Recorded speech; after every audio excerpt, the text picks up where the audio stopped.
Sa madilim na kaharian ng kwento ng kaba, kung saan ang takot ay nagiging buhay at ang dilim ay bumabalot sa bawat sulok. Nakakatakot na alingaw ng hangin ang bumubungat sa iyo habang tinatahak mo ang landas ng kababalaghan. Ang mga anino ng nakaraan ay nagbabalik upang maghatid ng kwento ng takot na hindi malilimutan. Ito ay ang oras ng paglalakbay sa kadiliman. Ngunit bago natin simulan, i-click ang subscribe at like button at ibahagi sa buong sanlibutan. Magsanib puwersa tayo, mga tagapakinig ng dilim, at tara na't harapin ang mga kwento ng kaba sa kwento ng kaba.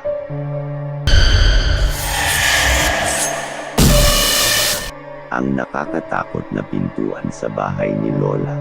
Bilang pagpapakilala kay Juan, isang simpleng binata na bagong nagtungo sa probinsya upang alagaan ang kanyang lola sa kanilang lumang bahay. Sa unang gabi ni Juan sa bahay, nagkaroon siya ng hindi maipaliwanag na kaba. Muling namutawi sa kanyang isipan ang mga kwentong kakaiba tungkol sa isang pintuan sa itaas na palapit sa silong, tinatawag ng mga taga-baryo bilang ang nakakatakot na pintuan sa bahay ni Lola. Nagtagpo sina Juan at Lola sa hapagkainan at napag-usapan ang misteryo ng pintuan. Ayon kay Lola, ito ay dating bukas palagi, ngunit isang di makayang lakas ang nagbigay daan sa kanila na isarado ito. Sinabi rin ni Lola na may mga oras na naririnig niyang nagbubukas at nagsasara ito ng mag-isa, anuman ang oras ng gabi. Isang gabi, habang mag-isa si Juan sa kanyang kwarto, narinig niyang bumukas ang pintuan ng dahan-dahan. Napuno siya ng takot pero nagpasya siyang harapin ang kanyang takot. Tinungo niya ang pintuan at doon niya napagtanto ang panginginig ng pintuan at tila naririnig ang hinaing ng anino ng isang matandang babae. Kinabukasan, tinanong ni Juan si Lola tungkol sa matandang babae. Hindi ito nagulat at nagsalaysay na isang dating kasambahay ng kanilang pamilya na nagngangalang Maria. Matagal nang pumanaw si Maria, ngunit ang kanyang kaluluwa ay tila nananatili sa loob ng lumang bahay. Ang pagpapakita ng kaluluwa ni Maria ay tila may kinalaman sa pintuan na matagal nang sarado. Hinahanap niya ang katarungan para sa isang hindi malinaw na pangyayari noong siya ay nabubuhay pa. Nagtaka si Juan kung ano ang kanyang koneksyon sa pambubukas ng pintuan, at nagpasya siyang alamin ang lihim na ito. Isang araw, habang nag-iikot sa bahay, natagpuan ni Juan ang mga lumang liham at litrato sa isang luma at naluluma ng kahon sa isang sulok ng kwarto ng lola.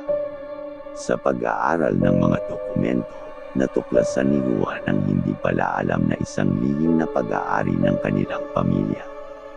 Isa itong bahagi ng kaharian ng espiritu at ritual na nagdudugtong sa kanilang pamilya sa mga kaluluwa ng mga yumao. Dahil dito, naintindihan ni Juan na siya ay may papel na kailangang gampanan. Nalaman niya na ang pagbukas ng pintuan ay isang ritual na kailangang ipatupad ng tagapagmana ng pamilya upang bigyang kapanatagan ang mga kaluluwa ng mga yumao. Sa pag-abot ng kanyang kamay, bigla na lamang bumukas ang pintuan ng tahimik. Ngunit sa pagbukas nito, naririnig ni Juan ang mga hinaing ni Maria.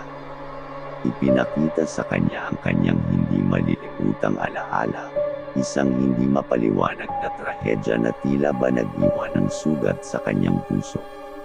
Si Maria ay nangangailangan ng tulong upang mahanap ang katarungan para sa kanyang kamatayan. Bilang tagapagmana, nagpasya si Juan na tulungan si Maria. Ipinagpatuloy niya ang ritual at binuksan ang pintuan ng tuluyan, nagdala sa kanilang pagsasanib ng mundo ng buhay at kamatayan. Subalit, may isang hindi inaasahan na pangyayari na nagpabago ng takbo ng kwento. Isang dilim na nilalang ang biglang lumitaw mula sa kabilang pinto ng pintuan. Isang masamang espiritu na tila ba naglakbay mula sa ibang dimensyon. Sa kanyang masasamang layunin, ang nilalang na ito ay nagsimula ng makakit ng mga kaluluwang nagtatangkang lumabas mula sa pintuan. Nabatid ni Juan na ang pintuan ay hindi lamang nagbubukas para sa mga mahal sa buhay na yumao kundi pati na rin sa mga masamang espiritu. Ngayon, kasama si Juan, kinakailangan niyang harapin ang masamang nilalang na ito at iligtas ang mga kaluluwang inilalapit nito sa kapahamakan. Sa mga sumunod na gabi, nagiging mas malupit ang mga pangyayari. Ang pintuan ay nagiging mas malakas ang pagbukas, at ang masamang espiritu ay nagiging mas mapangahas sa pagtangkang agawin ng mga kaluluwa. Ramdam ni Juan ang kanyang pangangailangan na magsakripisyo upang mapanatili ang kaharian ng mga yumao at itaboy ang masamang nilalang. Sa bawat hakbang ni Juan, dama-dami ang misteryo ng pintuan, at mas bumabalot ang bahay ng takot. Ang kwento ay patuloy na umuusad, at ang pag-akyat ng tensyon ay nagdudulot ng mas matindi at masalimuot na kaganapan. Ito na nga ba ang hudyat ng isang kahindik-hindik na katapusan, o mayroon pang ibang lihim na naghihintay sa kanyang pagwawakas? Isang gabi, habang nagpapatuloy ang ritual, naramdaman ni Juan ang biglang pag-igting ng hangin sa buong bahay.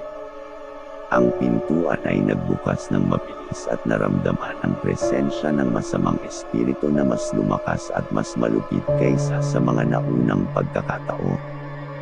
Ang kanyang mga mata ay nagdilim, at ang kanyang mga kamay ay nagtangkang isara ang pintuan. Ngunit tila ba may isang kapangyarihan na nagpapigil sa kanya. Bumalikwa si Juan nang mapansin niyang ang kanyang paligid ay nag-iba. Ang bahay na dati puno ng buhay ay ngayon ay napapalibutan ng kadiliman. Nagtangkang tumakbo si Juan, ngunit parang naglakbay siya sa isang madilim na hanggang sa mapansin niyang ang kanyang katawan ay parang hindi na naruroon. Ang kanyang kaluluwa ang tila pa naglalakbay sa gitna ng kalawakan ng kadiliman. Sa kanyang paglalakbay, naabutan ni Juan ang anino ni Maria na nagdadalamati. Binulabog siya nito at nagpahayag ng pangamba sa puwersang nagiging mas malakas. Juan, kailangan mong tapusin ang ritual. Huwag mong hayaang mapasailalim sa kamay ng dilim ang mga kaluluwang narito. Walang imik na tinanggap ni Juan ang hamon ni Maria at itinuloy ang kanyang paglalakbay. Sa bawat yugto ng ritual, lalo pang lumakas ang puwersa ng masamang espiritu. Dumarami ang mga anino ng mga kaluluwa na nag-aalay ng kanyang tulong. Ngunit tila ba ang pintuan ay nagiging masungit sa kanilang presensya. Nang makarating si Juan sa huling hakbang ng ritual, biglang nagtagumpay ang masamang espiritu na masakop ang pintuan. Ang kadiliman ay bumalot sa kanyang paligid, at tila ba nawala ng pag-asa ang lahat. Narinig niya ang mga hinaing ng mga kaluluwang naiipit sa pagitan ng dalawang mundo iyon. Sa gitna ng labanang ito, isang lihim ang unti-unting nabubunyag kay Juan. Siya mismo ang may hawak ng kapangyarihan na maaaring baligtarin ang kaganapang iyon. Ang ritual ay isang paraan lamang, at ang tunay na pondo ng kapangyarihan ay nasa kanyang sariling puso at diwa. Dahil dito, nagdesisyon si Juan na magpasya na manindigan at labanan ang masamang espiritu. Tiningnan niya ito sa mata at dahan-daang hinubad ang takot na naglalakbay sa kanyang puso. Sinimulan niyang ilabas ang kakaibang liwanag mula sa kanyang sarili, isang liwanag na naglalaman ng pag-asa at tapang. Ang masamang espiritu ay napalitan ng pangamba, at habang dumarami ang liwanag ni Juan, unti-unti itong hamina. Isang malakas na ugong ng kanyang tinig ang nagpapakalma sa mga nag-aalab na kaluluwang naiipit. Sa wakas, nagtagumpay si Juan na ipagtagumpay ang laban. Ngunit kahit na ang kapayapaan ay bumalik sa bahay, nararamdaman pa rin ni Juan ang pagod at pangamba. Ang pintuan ay nagbukas ng malumanay, ngunit tila ba may isang bahagi ng kadiliman na natira doon. Ang pag-akyat ng sikretong ito ay magbubunsod ng mas malalim na panganib at mas nakakabalisang pagtuklas. Tulad ng nagiging madilim ang kwarto ni Juan, napagtanto niya na may isang nakatagong puwersa na sumusubok sa kanyang katapangan. Ang tunay na laban ay hindi pa tapos, at ang susunod na kabanata ay nagtatago ng mga masalimuot na lihim na naghihintay na muling magising.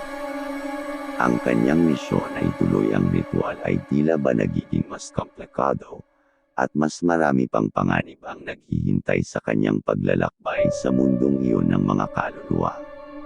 Sa pagtahak ni Juan sa kanyang paglalakbay sa masalimuot na mundong iyon ng mga kaluluwa, nararanasan niya ang kaharian ng dilim at pangungulila. Ang bawat hakbang na kanyang tinatahak ay puno ng kakaibang ingay at anino ng mga kaluluwa na tila ba naghahanap ng kaharian ng liwanag.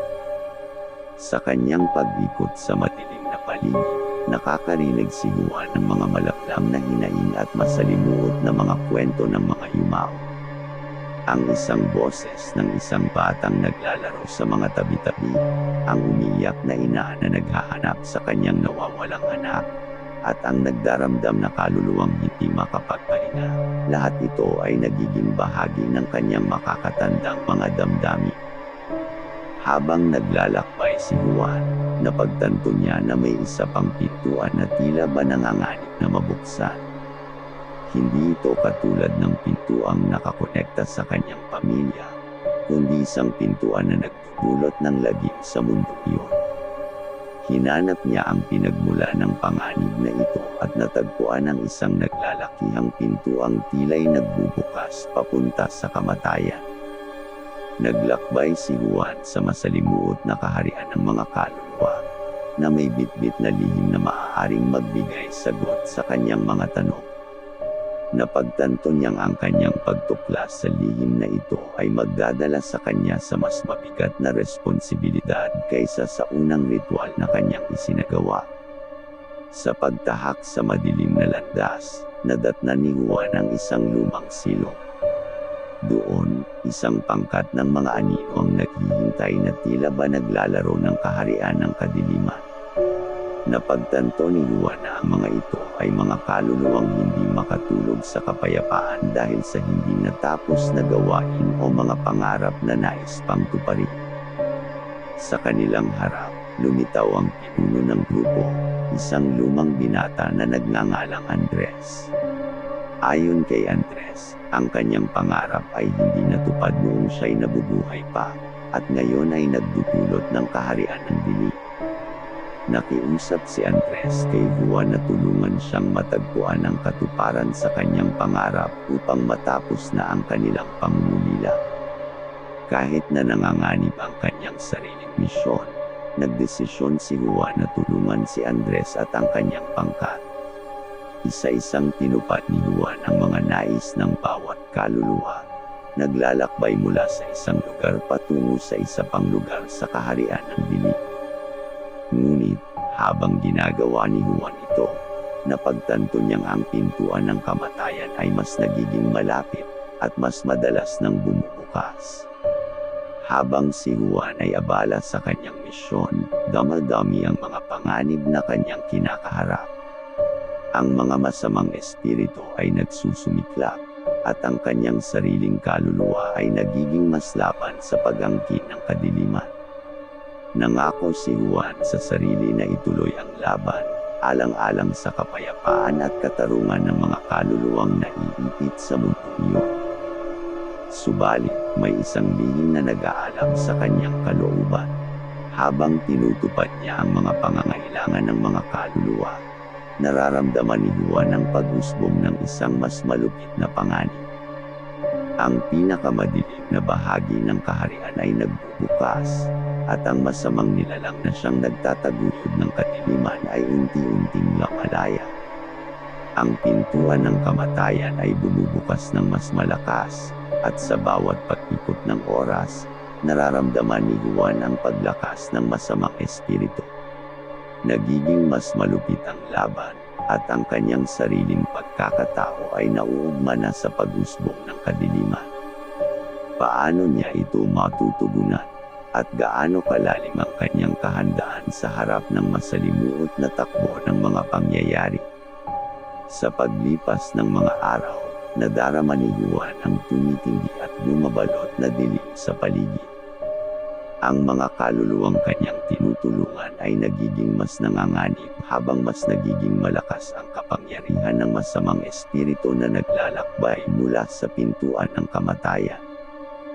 Isang gabi, habang si Juan ay nagtatrabaho upang tuparin ang huling pangarap ng isang nagdaramdam na kaluluwa, biglang bumukas ang pintuan ng kamatayan ng buong lakas. Isang malakas na hangin na puno ng pangitain ng kaharian ng dilim ang sumalubong kay Juan. Muling bumukas ang pintuan at lumitaw ang masamang espiritu na tila ba humihinga ng apoy. Ang dilim ay sumikop sa buong silong, at ang kanyang mga yugto ng ritual ay muntik ng malumpo. Hindi natatakot si Juan, ngunit nararamdaman niya ang panganganib na bumabalot sa kanyang kaluluwa. Sa paligid, naririnig niya ang mga sigaw ng takot ng mga kaluluwa, na tila ba naglalakbay sa masalimuot na kaharian ng dilim. Isang puwersa ang bumabalot sa pintuan ng kamatayan, at ang masamang espiritu ay nagsalita ng isang matindi at nakakabinging tinig.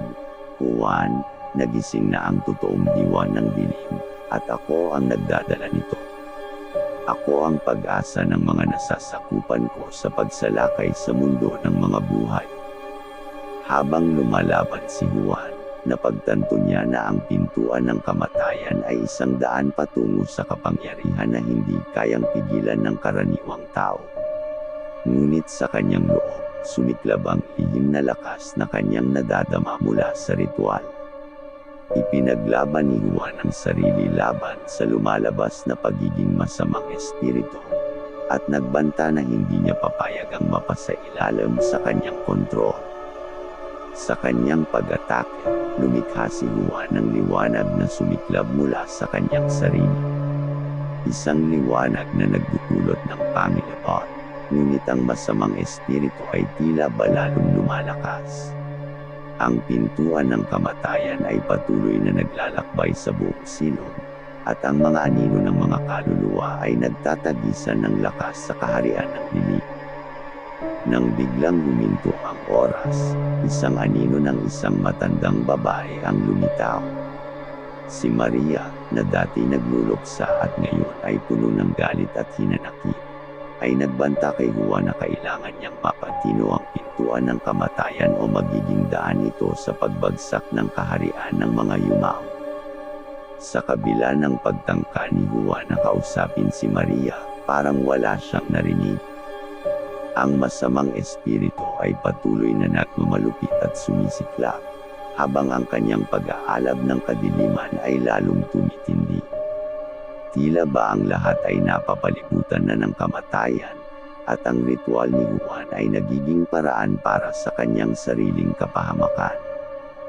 Ang masamang espiritu ay nagbigay ng isang matindi at puno ng galit na sigaw, nagpapahayag ng kanyang tagumpay sa paglilipat sa buhay at kamatayan. Ngunit, sa huli, nagtagumpay si Juan na gampanan ang kanyang papel. Sa kabila ng lahat ng ito, ang masamang espiritu ay naglaho, ngunit hindi tuluyang nawala. Ang pintuan ng kamatayan ay nagbukas pa rin, at ang mundo ng mga kaluluwa ay patuloy na nanganganib. Ang kaharian ng dilim ay tila ba lumalawak, at ang pintuan ng kamatayan ay nagiging tulay para sa mas masamang puwersa. Sa gitna ng pagod at pangamba, nararamdaman ni Juan ang pangangailangan na lumaban. Ngunit paano niya matatapos ang kaharian ng dilim na nagiging mas malakas? At habang ang pintuan ng kamatayan ay nagbubukas ng mas malakas, muling bumabalot ang paligid ng masalimuot na kadiliman, at ang takot ay naglalakbay sa buong katawan ni Juan. Sa pag-usbong ng mas malupit na kadiliman, Nararamdaman ni Juan ang pangangailangan na muling magtagumpay upang itaboy ang masamang espiritu at mapanatili ang kapayapaan sa kaharian ng mga kaluluwa. Ngunit sa harap ng lumalaking panganib, hindi lang ito simpleng laban.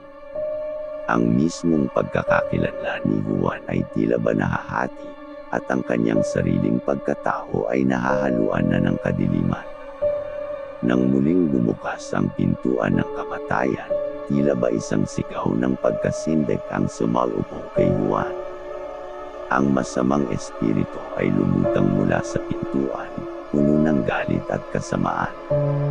Hindi na ito isang payak na anino, kundi isang makapangyarihang nilalang na nagdadala ng kapangyarihan ng dilim. Sa paligid, ang mga kaluluwang naglalakbay sa kaharian ng dilim ay nag-iiyak at nag-uunahan sa pagtatago. Ang pintuan ng kamatayan ay naglalabas ng malamig na hangin, tila ba nagsasalita ng mismong kapanganakan ng kamatayan. Mula sa malalim na dilim, lumitaw ang masamang espiritu, tila ba humihinga ng apoy habang pabagsakin ang mga anino ng mga yumao. Naramdaman ni Juan ang takot na tila pa sumasaklaw sa kanyang puso. Ngunit sa kabila nito, pinili niyang lumaban. Sa gitna ng malupit na kaguluhan, nagdala si Juan ng liwanag mula sa kanyang sarili. Ngunit itong liwanag na ito ay nag-aalab ng mas matindi, puno ng determinasyon at kagustuhan na itaboy ang dilim na umuubos sa kaharian ng mga kaluluwa. Ang liwanag ni Juan ay nagsanib sa puwersa ng mga yumao na naglalakbay sa kaharian ng dilim. Naging isang malakas at matipuno ang pagtatanggol para sa kabutihan at katarungan. Subalit, ang masamang espiritu ay hindi nagpapatinag. Nagdala ito ng kamandag na naghatid ng pangamba sa paligid, at ang pintuan ng kamatayan ay bumukas ng mas malakas, tila ba humahakbang papunta sa mundong ng mga buhay. Sa kanyang pagsisikap na labanan ng masamang espiritu, naramdaman ni Juan ang muling pag-alon ng kanyang sariling pagkakakilanlan.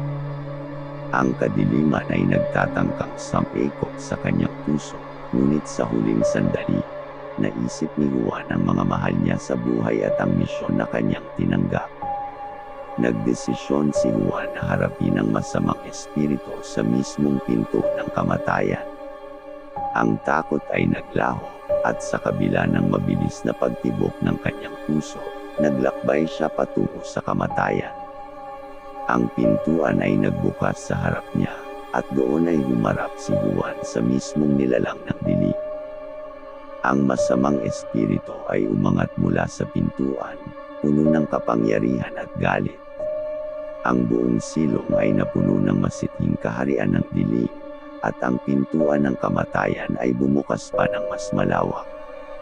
Sa harap ni Juan, ang masamang espiritu ay nagtangkang mangakit, ngunit sa huling sandali, nagdala si Juan ng liwanag mula sa kanyang sarili, nagiging simbolo ng pag-asa at tapang. Nang magtagumpay si Juan na sagipin ang kaharian ng mga kaluluwa, biglang naglaho ang masamang espiritu, ang kadiliman, at ang pintuan ng kamatayan. Ang mga anino ng mga yumao ay nagbigay pugay kay Juan, at ang kanyang sarili ay bumalik sa normal. Ngunit ang puso ni Juan ay napuno ng takot at pangamba sa kanyang naranasan. Habang si Juan ay bumabalik sa bahay ng kanyang lola, napagtanto niya ang bigat ng kanyang misyon. Ang pintuan ng kamatayan ay isang makapangyarihang kapangyarihan na hindi dapat mabalewala. Ngunit paano niya ito mapanatili at paano niya itutuklas ang kanyang sariling kapangyarihan sa pagtutulungan ng kaharian ng dilim at liwanag? Ito na nga ba ang simula ng isang masalimuot na paglalakbay na naglalaman ng mga panganib at lihim na naghihintay na muling magmulat? Isang gabi, pagkatapos ng matagumpay na pagsalbo ni Juan sa kaharian ng mga kaluluwa, nadama niya ang pagbabalik ng pangamba sa kanyang puso. Ang pagkakakilanlan niya ay unti-unting bumabalot ng malupit na kadiliman, tila ba naglalaro ang dilim sa kanyang kaluluwa. Ang pintuan ng kamatayan ay tila hindi naglaho at patuloy na naghahatid ng misteryoso at malamig na hangin. Habang si Juan ay naglalakad sa dilim, nararamdaman niyang may isang masamang lakas na patuloy na nanganganib na bumabalot sa kanyang espiritu. Sa bawat hakbang, lumalalim ang takot na kanyang nadarama, at parang may isang boses na nag-uutos sa kanya na ipagpatuloy ang kanyang paglalakbay sa madilim na landas. Sa kanyang pag-ikot, nakatagpo si Juan ng mga anino na tila ba naglalakbay papunta sa direksyon ng pintuan ng kamatayan. Ang kanilang mga mata ay puno ng pangamba at hinanakit. Narinig ni Juan ang mga hinaing ng mga kaluluwa na tila ba naiipit sa pagitan ng dalawang mundo. Isang gabi, habang si Juan ay nagmamasid ng pintuan ng kamatayan, napagtanto niyang may isang anino na hindi umaalis sa harap nito. Ito ay isang matandang babae na puno ng pagkamuhi at galit. Hindi niya malaman kung sino ito, ngunit sa kanyang kalooban, parang may isang puwersang nagtuturo sa kanya na ituloy ang kanyang paglalakbay. Sa kanyang pagsusuri sa mga lumang dokumento at litrato na natagpuan niya sa bahay, natuklasan ni Juan ang tunay na kwento ng masamang espiritu na naglakbay sa pintuan ng kamatayan. Ito ay isang matandang kaanak ng kanilang pamilya na nangangalang Elena. Noong siya'y nabubuhay pa, si Elena ay isang mapanakot na mangkukulam na hinatulan at ipinatapon sa malayong lugar. Ang kanyang pagkakatapon ay nagdulot ng panggigipit at hinanakit, at ang kanyang kaluluwa ay nagtagumpay na bumalik sa pintuan ng kamatayan upang maghiganti. Dahil sa kanyang paghihiganti, ang kaharian ng mga kaluluwa ay tila ba nanganganib na mapasailalim sa kanyang kapangyarihan. Nagsimula ng mag-iba ang anyo ng pintuan ng kamatayan. Naglalabas ng masiting liwanag at malamig na hangin na parang isang pambalot ng kadiliman. Nalulunod si Juan sa mga sigaw ng mga kaluluwang naiipit, at nararamdaman niyang ang pangako niya na protektahan ang kaharian ng mga yumao ay tila ba nagiging mas mabigat. Sumiklab ang dilim sa kanyang paligid habang siya ay nagmumula sa kanyang sariling puso. Ang dilim ay nagtatagumpay na takpan ng liwanag, at ang pag-ibig at pag-asa na dala ni Juan ay tila ba nawawala. Isang gabi, sa harap ng pintuan ng kamatayan, nilapitan si Juan ni Elena. Ang kanyang anino ay puno ng kakaitan at galit. Juan, ang iyong pamilya ay may kasalanan sa aking kapangyarihan. Kinailangan kong bumalik upang maghiganti. Sigaw ni Elena na puno ng pagkamuhi. Ngunit sa halip na takot, nagdala si Juan ng tapang na kanyang nadama mula sa mga nagdaang laban. Tinanong niya si Elena kung ano ang nangyari sa kanyang pamilya at kung paano sila nagkasala sa kanya. Sa pag-amin ni Elena, natuklasan ni Juan ang isang kahindik-hindik na lihim na nagugat sa mga pangyayaring iyon. Ang kanyang pamilya ay nagtangkang pumatay kay Elena noong ito'y buhay pa, sa pangako ng isang makapangyarihang mangkukulam na nagbigay sa kanila ng kapangyarihan. Ang pangyayaring iyon ay nagdulot ng sumpa na nagsilbing simula ng pagbagsak ng kanilang angkan. Sa harap ng katotohanan, nagdala si Juan ng liwanag mula sa kanyang puso, isang liwanag ng pangunawa at kapatawaran. Sinubukan niyang ipaalam kay Elena na ang pagpapatawad at pagkakaisa ay mas malalim kaysa sa paghihiganti. Ngunit, tila ba ang kanyang mga salita ay nababalot na lamang ng kadiliman. Sa pagmumula ng isang matinding kidlat, napagtanto ni Juan na si Elena ay nagtataglay ng mas matindi at mas malupit na kapangyarihan kaysa sa inaakala niyang alam niya. Binubuhay nito ang mga patay na bagay at nagdadala ng malakas na takot sa kanyang paligid. Sa pag-aalab ng liwanag ng kanyang puso, sinubukan ni Juan na itaboy si Elena at ang kadilimang dala nito. Ngunit, tila ba ang masamang espiritu ay nagkakaroon ng mas malupit na kapangyarihan. at ang pintuan ng kamatayan ay tila ba nagiging mas matibay at mas mabilis na naghahatid ng dilim sa kaharian ng mga kaluluwa. Ang kanyang pag-asa ay unti-unting naglalaho, at ang pag-ibig na kanyang dala ay tila ba naglalaho sa harap ng masamang lakas na humaharap sa kanya. Paano niya matutugunan ang masalimuot na pag-atake ni Elena? At gaano kalalim ang kanyang kakayahan na labanan ang makapangyarihang ito ng kadiliman? Habang si Juan ay naglalakad patungo kay Elena, nag-iisa sa harap ng pintuan ng kamatayan, napagtanto niya na kinakailangan niyang gamitin ang lahat ng natutunan niya mula sa kanyang nakaraang laban upang muling magtagumpay. Kanyang inalab ang kanyang kalooban at pagsisikap, dala ang takot at pangamba na nagmumula sa kanyang puso. Sa pagnanasa na baguhin ang takbo ng mga pangyayari, sumigaw si Juan ng mga salita ng kapayapaan at pag-asa. Sinubukan niyang ipakita kay Elena ang mabubuting bagay na natutunan niya mula sa ritual at kaharian ng mga kaluluwa. Subalit, tila ba ang masamang espiritu ay walang balak na makinig at lalong lumakas ang kanyang kapangyarihan. Habang si Juan ay naglalakad palapit kay Elena, nakatagpo siya ng mga kaluluwang may malupit na pangangailangan na iniligtas niya dati. Nagbigay sila ng suporta sa kanyang pagsusumikap at nagbigay ng mga payo tungkol sa kung paano harapin si Elena. Sabay-sabay nilang isinasalaysay ang kanilang mga kwento ng kaharian ng dilim at pagtanglaw. Sa pamamagitan ng mga ito, natanto ni Juan na ang lihim para matalo si Elena ay ang pagkakaisa at pagtutulungan. Bagamat nagdudulot ng takot ang pangalan ni Elena, naisip ni Juan na ang kanyang mga kaanak ay may bahagi rin ng sumpang bumabalot sa kanilang pamilya. Sinimulan niyang paksaan ang pagkakaisa, pinipilit ang mga kaluluwang kanyang napagtagumpayan na tumulong sa pagbuo ng liwanag na kayang hamanin ang dilim. Sa pangunguna ng mga kaluluwa, bumuo si Juan ng isang ritual na naglalaman ng mga elemento ng pagpapatawad at pagtanggap. Ipinakita nila kay Elena ang kakayahan ng pag-ibig na magbago ng tadhana at mapabago ang puso ng isang tao. Ngunit, tila ba ang pag-atake ni Elena ay lalong lumalakas, at ang pintuan ng kamatayan ay parang kumikislap ng mas malakas na liwanag ng kadiliman. Nang sa wakas ay harapin na ni Juan si Elena, nadama niya ang pagburong ng hangin at biglang pag-init ng kanyang paligid.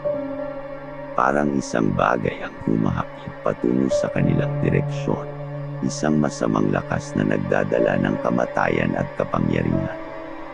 Sa takot at pangamba, nagdesisyon si Juan na higit pang ibuhos ang kanyang sarili sa ritual. Sa pagpapalakas ng kanyang loob, nagkaroon si Juan ng lihim na kaalaman sa kanyang kaharian ng mga kaluluwa. Isinagawa niya ang ritual na may buong pagsusumikap, pinaigting ang bawat hakbang at simbolo na naglalaman ng liwanag at pag-asa. Gayunpaman, ang pintuan ng kamatayan ay parang nagiging mas matindi, at ang pangamba na pumapaligid kay Elena ay tila ba umaatungal sa kabila ng liwanag na inilalabas ni Juan. Sa huli, nang matapos na ang ritual, biglang nag-iba ang anyo ni Elena. Ang masamang espiritu na dating naghahari sa kanyang puso ay unti-unti nang nawawala. Ang kanyang anino ay lumipad palayo, tila ba umaatras mula sa kanyang dating misyon. Naramdaman ni Juan ang pag-alsa ng hangin at biglang pagliit ng kanyang puso. Ang liwanag na kanyang dala ay nagtagumpay, at ang pintuan ng kamatayan ay nag-iba ang anyo, nagiging mas tahimik at mapayapa. Ngunit, kahit na ang pagbabago ay naganap, natanto ni Juan na ang kanyang kwento ay hindi pa tapos. Ang dilim ay tila ba naglalaro ng mga bagay-bagay sa kanyang kaharian ng mga kaluluwa. Ang pintuan ng kamatayan ay nagbukas ng mabilis, at isang lihim na puwersa ang umusbong mula sa kanyang pagsusumikap. Paano niya ito haharapin, at anong mga pagsubok pa ang naghihintay sa kanya sa mundong iyon ng mga kaluluwa? Sa gitna ng kaharian ng mga kaluluwa, nakatayo si Juan na hinihimok ang sarili na harapin ang natitirang panganib. Ang pintuan ng kamatayan ay kumikislap, tila ba nagbibigay daan sa hindi kilalang puwersa na naghihintay sa kabila. Hindi alam ni Juan kung ano ang naghihintay sa kanya, ngunit sa kabila ng takot at pangamba, nagpasya siyang ituloy ang paglalakbay. Nang may pusara ni Juan ang pintuan ng kamatayan, biglang nagbukas ang isang bagong daang nagdadala sa kanya sa masalimuot na lugar. Nararamdaman niya ang panginginig ng lupa at tila ba ang malamig na hangin ay nagdadala ng mga hudyat ng kaharian ng dilim. Mula sa malayo, naririnig niya ang mga hiyaw at hinaing ng mga kaluluwa na nagdadalamati sa kawalan ng liwanag. Sa kanyang paglalakbay sa madilim na landas, natuklasan ni Juan ang isang kaharian ng mga kaluluwa na hindi nagtataglay ng kapayapaan. Ang dilim ay tila ba umiiral sa bawat sulok, at ang mga kaluluwa ay naglalakbay na parang mga kalansay na walang patutunguhan. Ang pintuan ng kamatayan ay tila ba naging daan para sa mas malupit na puwersa na bumapalot sa kanilang mundo ng kadiliman. Nagpasya si Juan na ipagpatuloy ang pagtutulungan ng liwanag at pag-asa. Binuksan niya ang kanyang puso at isinagawa ang ritual na nagdala ng liwanag mula sa kanyang sarili. Sinubukan niyang iparating sa mga kaluluwa ang mensahe ng pag-asa, ngunit ang dilim ay tila ba mas matindi at masigla. Sa kanyang pag-ikot sa lugar na ito ng kadiliman, natagpuan ni Juan ang mga kaluluwa na unti-unting bumabalik sa kanilang dating anyo, ngunit tila ba nahulog na sa kalakaran ng kasamaan. Ang kanilang mga mata ay puno ng pangungulila at galit. Ang mga ulap ng dilim ay tila ba nagtataglay ng kanilang mga hindi naisalayan na istorya ng hinanakit. Sa harap ng kanilang pag-angkin, naglakbay si Juan patungo sa pinakamalalim na bahagi ng kaharian ng dilim. Narinig niya ang mga pangako ng kapangyarihan at galit mula sa masamang puwersa na naglilipana sa kanilang mundo.